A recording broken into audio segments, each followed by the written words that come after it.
imagine that you pick up a book and the opening line of the book begins something like this: once upon a time, ... right?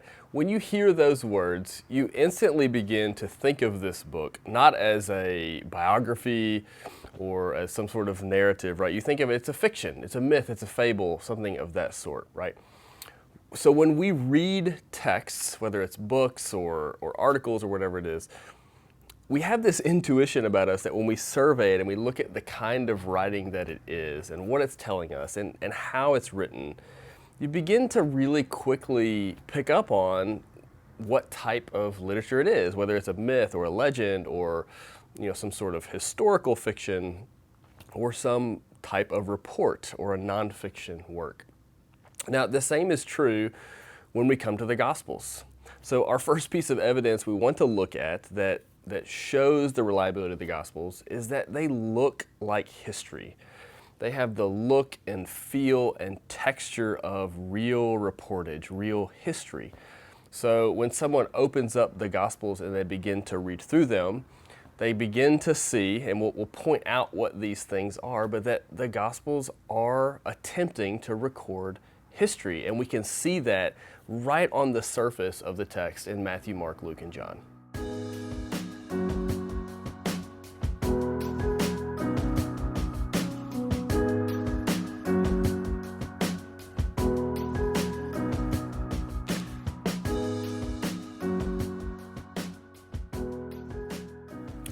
So what are some of these features that we find in the gospel accounts that give us the impression, just at a surface level glance, that the Gospels are recording history? They're recording something that actually happened in real time and real space. So we're going to look at 10 or 11 things that should catch your attention as you're reading through the Gospels, these indicators or markers that we're dealing with real history.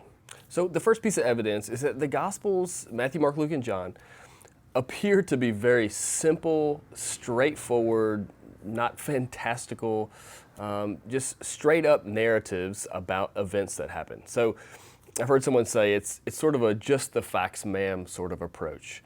So right away you get this impression that you're reading someone who's just is chronicling in a very, almost a bullet point type of format, things that happen in sort of a progression or a timeline or something of that sort. So point number two, or evidence number two, that the Gospels are history, that they give this impression of being historical, is that they lack this sort of embellishment or fantasticism or fantasy, as it were, that stuff that you're going to find in fiction or mythology or something of that sort. So there's nothing in the gospel accounts that are just real embellished stories. Like, they all are very simple and straightforward and to the point. And even when they record incidents that are miraculous in nature, they still have that very simple, straightforward, just the facts ma'am approach. And again, this gives it on the surface this texture and this feel of historicity right out of the gate.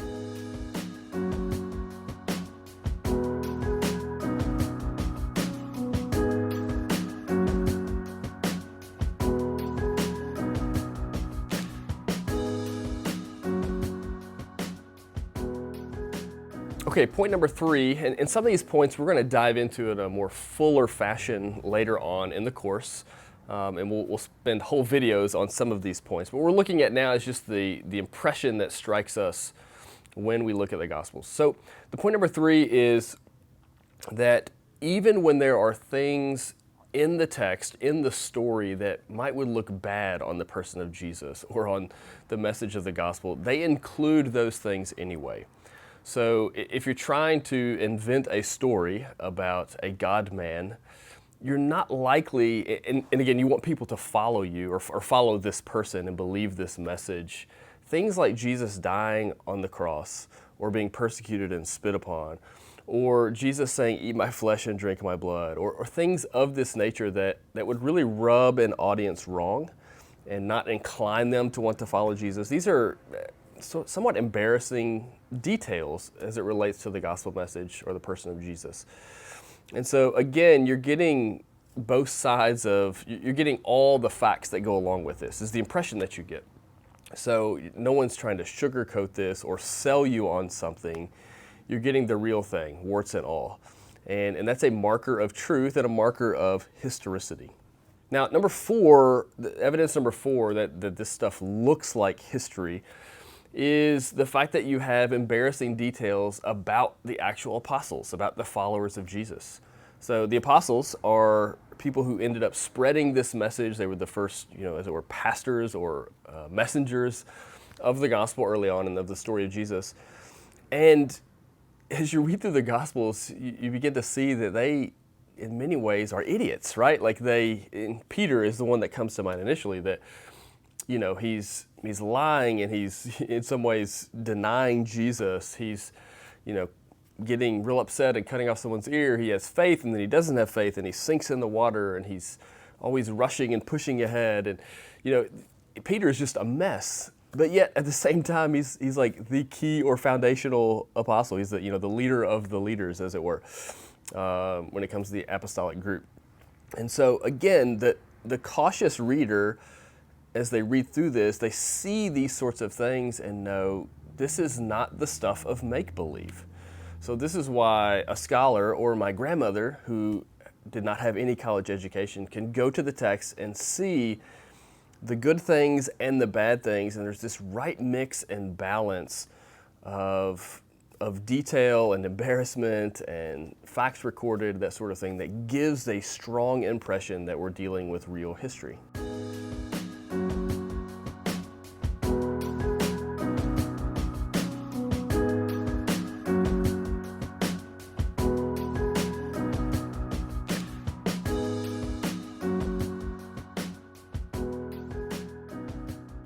Okay, point number 5 is that the authors of the Gospels do not have an omniscient stance when they write. And so here's what I mean by that. So when you go read a fiction book, oftentimes what you're going to get from a fiction author is they're going to let you peer inside the minds and the thoughts of their characters. So they know a lot more because they're inventing the story about each individual and what they feel and what they think and all the things that surround a given scenario. So that they have this, as it were, they're able to look down over the whole story and know everything that's going on. Yet when you turn to the Gospels, it's like what you're getting is eyewitness testimony or reportage. So you don't know what Peter thought, but you get a recording of how he acted. You don't know what Jesus thought in this particular situation, but you see his words and how he responded to this or that situation. And so in many ways, the Gospels are constrained in what they give you, but it has this look and feel of real reportage from a bystander or an eyewitness. All right, point number 6. Even though the Gospels are written with a purpose, right? Like John at the end of his Gospel says, hey, I wrote these things so that you'll believe that Jesus is who he said he was. And Matthew seems to be writing to a Jewish audience, and Luke may be more of a Gentile audience. So the authors of the Gospels obviously have a purpose in writing, and they're trying to draw out certain things. But that being said, the Gospels are not pure propaganda pieces.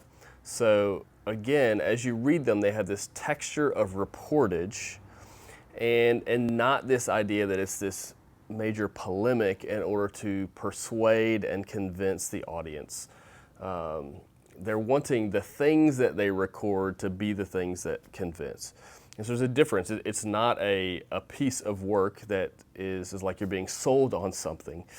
You're getting the full scope of this Jesus character. And again, they want to convince you, but it doesn't read like a propaganda piece. And so it reads like a report, but a report that has an intention behind it that will help you see Jesus for who he is.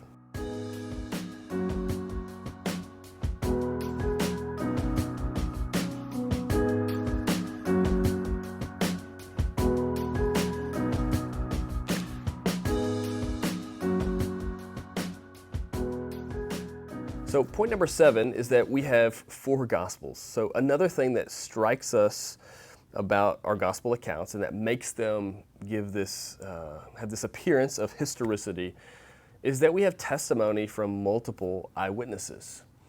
Now, if you've read the Gospels, you know there's this connection between Matthew, Mark, and Luke, and they call this the synoptics. Some people refer to it as the synoptic problem, that there's there is some commonality there, and there's some overlap that seems to be some similar sources that were used.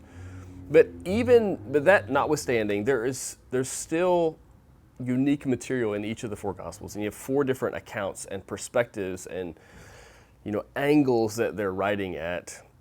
And so what this gives you is multiple witnesses speaking to the same kind of event. And again, we'll dive into this in later videos about how these multiple accounts corroborate one another.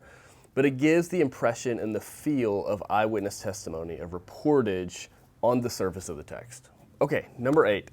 The Gospels, Matthew, Mark, Luke, and John, have a lot of what we would call incidental details about the geography of the land there, about geopolitical things going on, about names and places and dates and events that happened.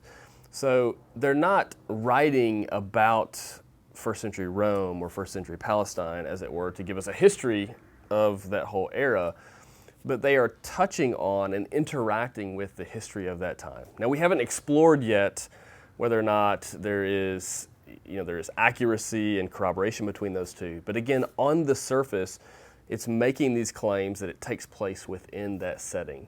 And again, this is another strong indicator that we are dealing with reliable reportage from that era.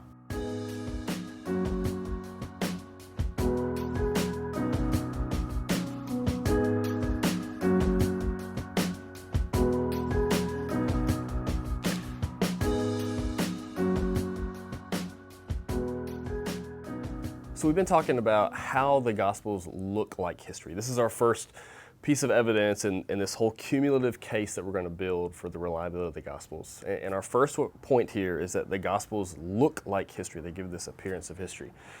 Now, you may be asking yourself this question, well, what about other religious texts? What about other books that may give some sort of appearance of history? How does the Bible compare to those? How does the Gospels compare to those other religious works?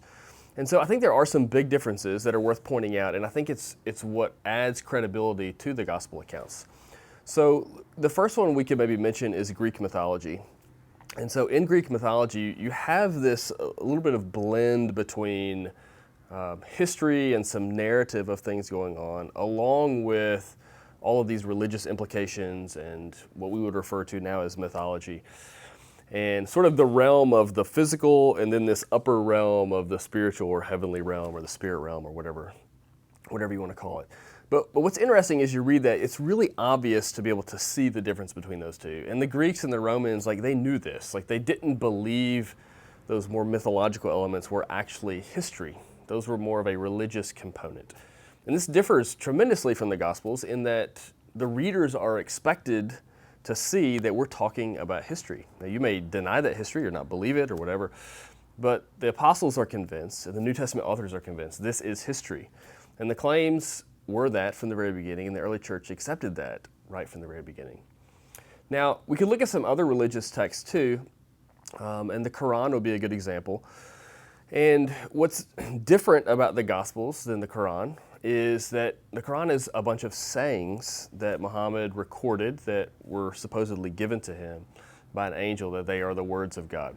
Now, the history of the Quran or the historical context or any sort of historical narrative is totally detached from the Quran, from those writings and sayings. So what the Bible does is it puts itself out there to be tested, as it were. And the Quran doesn't do that. And so it doesn't look like history when you read the Quran. It looks like a collection of sayings. And what's important and unique about Christianity is its message is intimately tied to its history in real time and real space. Now, a couple of other examples that may be helpful, and I would encourage any of my listeners or viewers here to do this. I would encourage you to go check out some of the apocryphal Gospels. So some of the Gospels that were written in the 2nd or 3rd century. So we're talking about the Gospel of Thomas, the Gospel of Judas, the Gospel of Mary, the Gospel of Peter. As you read those, you'll notice a couple things. Number one, it's obvious that they either ripped from some of the original content that was in our 4 Gospels or some of the tradition associated with that. And so you do get a little bit of history there, but also you notice that there's a lot of weird stories that don't match some of the tests we talked about earlier about authenticity, and there's a lot of embellishment and some very fantastical elements that we don't find in our gospel accounts. And then you find them just full of random sayings and things that are divorced from the historical context, divorced from the narrative itself. So there's a marked difference between the two. And this is why C.S. Lewis had a quote, and he was talking about the Gospels. And C.S. Lewis was an expert in mythology and ancient literature and medieval literature.